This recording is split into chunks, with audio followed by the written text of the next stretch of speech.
Beaucoup de gens se posent cette question sans jamais oser la dire à voix haute. Et si Dieu m'appelait à quelque chose de plus? Il vous arrive de ressentir des choses avant qu'elles ne se produisent, de faire des rêves intenses, troublants, parfois même précis, avec des visages, des situations ou des lieux que vous ne comprenez pas entièrement. Et au réveil, un doute s'installe. Est-ce juste mon imagination ou est-ce que Dieu essaie de me parler? Mais voici une vérité que peu de gens comprennent. Les rêves, à eux seuls, ne font pas de quelqu'un un prophète. Certains rêves viennent du stress, d'autres sont simplement le reflet de ce que vous avez vu ou vécu avant de dormir. Mais il existe une catégorie de rêves différentes, des rêves qui ne vous laissent pas tranquille, qui reviennent, qui marquent votre esprit et touchent profondément votre cœur. Ce sont souvent les rêves que vivent ceux que Dieu appelle à une mission particulière.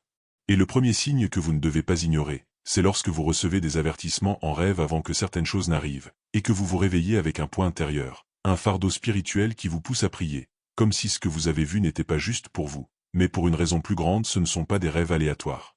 Vous voyez des accidents, des attaques, des disputes, des trahisons, des dates ou des dangers autour de certaines personnes, et parfois, cela se produit exactement comme vous l'avez vu. Il vous arrive même de voir des inondations, des incendies, des attaques spirituelles ou quelqu'un en grand danger. Et lorsque vous vous réveillez, votre cœur bat fort, impossible de vous rendormir comme si de rien n'était. Mais voici ce qui rend ces rêves différents. Ils ne viennent pas juste pour vous troubler, ils viennent avec un message que peu de gens savent discerner. Et si vous ne comprenez pas ce qui se passe, vous pourriez passer à côté de quelque chose de très important. Restez attentif, parce que ce que vous allez découvrir ensuite pourrait complètement changer la manière dont vous voyez vos rêves, et peut-être même révéler ce que le ciel attend réellement de vous. Maintenant, écoutez bien ce qui suit, parce que beaucoup passent à côté de ce signe sans jamais le reconnaître. Ce ne sont pas des rêves aléatoires. Vous voyez des accidents, des attaques, des disputes, des trahisons, des dates ou des dangers autour de certaines personnes, et parfois, cela se produit exactement comme vous l'avez vu. Il vous arrive même de voir des inondations, des incendies, des attaques spirituelles ou quelqu'un en grand danger. Et lorsque vous vous réveillez, votre cœur bat fort, impossible de vous rendormir comme si de rien n'était. Mais voici ce qui rend ces rêves différents. Ils ne viennent pas juste pour vous troubler, ils viennent avec un message que peu de gens savent discerner. Et si vous ne comprenez pas ce qui se passe, vous pourriez passer à côté de quelque chose de très important. Alors restez bien jusqu'à la fin, abonnez-vous à la chaîne Révélation Céleste, activez la cloche pour ne rien manquer, et dites-moi en commentaire si vous avez déjà vécu ce genre de rêve. Parce que ce que vous allez découvrir ensuite pourrait complètement changer votre manière de voir vos rêves, et peut-être révéler ce que le ciel attend réellement de vous. Vous vous sentez poussé à prier, à intercéder, à avertir. C'est la marque d'un veilleur ou d'un prophète dans l'esprit. Dans Amos 3h7, il est dit, « Car le Seigneur, l'Éternel, ne fait rien sans avoir révélé son secret à ses serviteurs les prophètes. » Avant que certaines choses n'arrivent, Dieu murmure souvent d'abord à quelqu'un en qui il a confiance, et cette personne pourrait être vous. Dans Ézéchiel 33:7, Dieu dit au prophète, « Je t'ai établi comme sentinelle pour la maison d'Israël. » Un sentinelle se tient sur la muraille et voit le danger venir avant les autres. Si Dieu t'a appelé comme prophète, tu verras souvent les batailles avant qu'elles n'éclatent. Tu ne rêves pas simplement et tu oublies. Tu rêves et tu te mets à genoux. Si Dieu te réveille souvent avec des rêves d'avertissement qui te poussent à une prière profonde pour les autres, c'est un signe fort d'un appel prophétique. Le deuxième rêve qui indique un appel prophétique, c'est quand Dieu te parle dans des rêves avec des messages pour les autres, et non seulement pour toi. Dans beaucoup de rêves, les gens voient des choses sur leur propre vie, leurs peurs, leurs désirs, leur passé. Mais quand Dieu appelle quelqu'un comme prophète, il commence souvent à donner des rêves où le focus n'est pas sur soi-même, mais sur les autres. Tu peux rêver d'une instruction très claire pour un ami, un pasteur, un membre de la famille. Tu peux rêver de quelque chose que personne ne t'a jamais dit. Pourtant, dans le rêve, tu vois exactement ce qui se passe à huis clos. Tu peux même entendre des paroles claires, des versets bibliques ou des phrases qu'on te donne pour transmettre. Dans Nombre 12h6, Dieu dit, « S'il y a parmi vous un prophète, moi, l'Éternel, je me ferai connaître à lui dans une vision, je lui parlerai dans un songe. » C'est le modèle de Dieu. Il se révèle et parle. Le mot hébreu pour prophète est nabi, qui porte l'idée d'une personne qui parle au nom d'un autre, un porte-parole. Quand Dieu commence à t'envoyer des rêves où tu n'es pas le personnage principal mais le messager, il t'entraîne comme son porte-parole. Bien sûr, tu dois gérer cela avec humilité.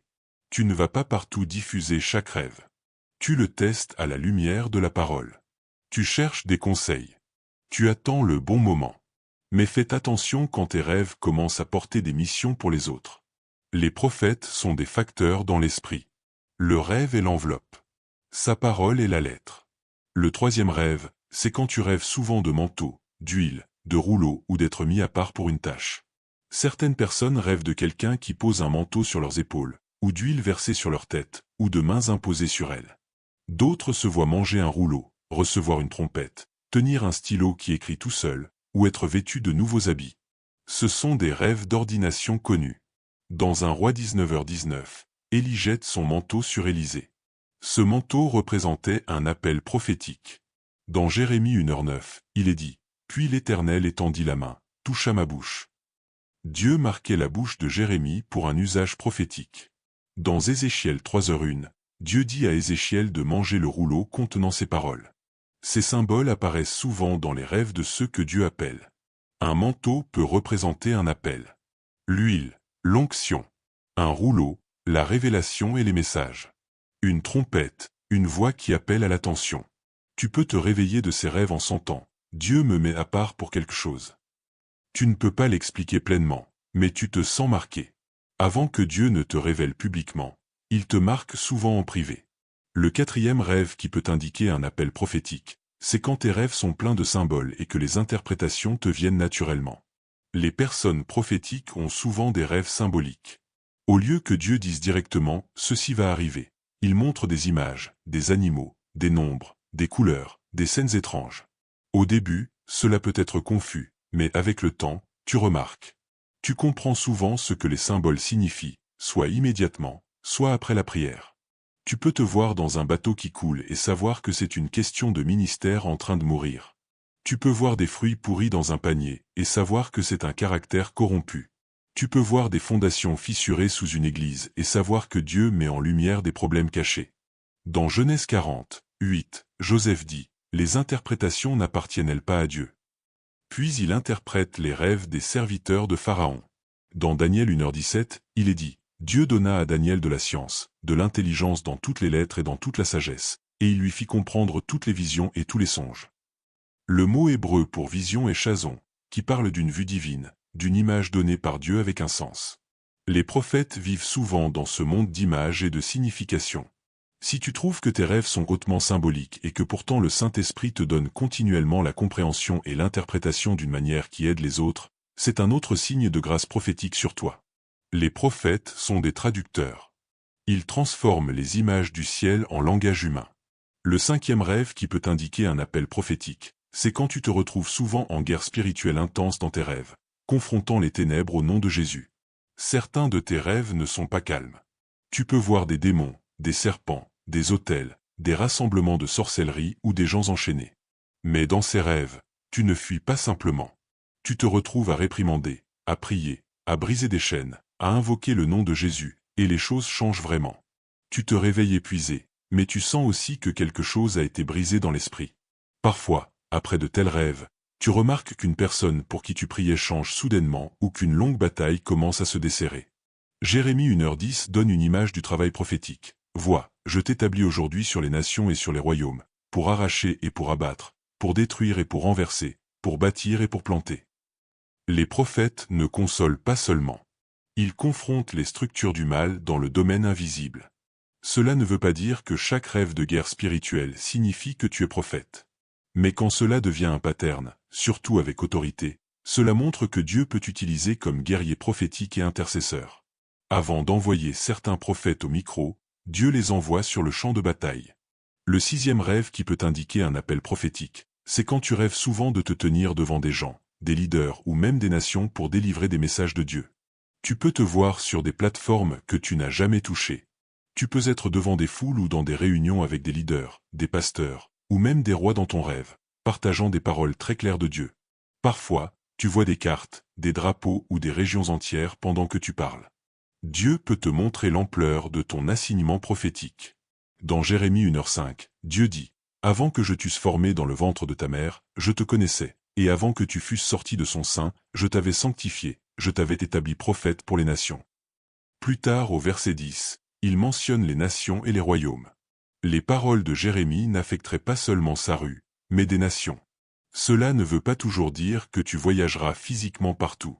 Mais cela peut signifier que tes prières, tes paroles, tes écrits, tes vidéos, tes messages atteindront des gens bien au-delà de ton cercle local. Si tu continues à te voir dans des rêves en train de proclamer la parole de Dieu dans des espaces plus grands que ta vie actuelle, Dieu pourrait te donner un aperçu de l'échelle future de ton œuvre prophétique.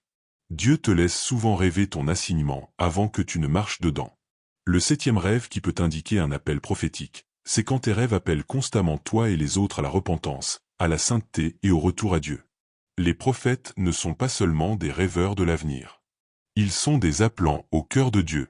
Beaucoup de personnes prophétiques ont des rêves où le péché est exposé, où le compromis est révélé, et où la sainteté de Dieu est très intense.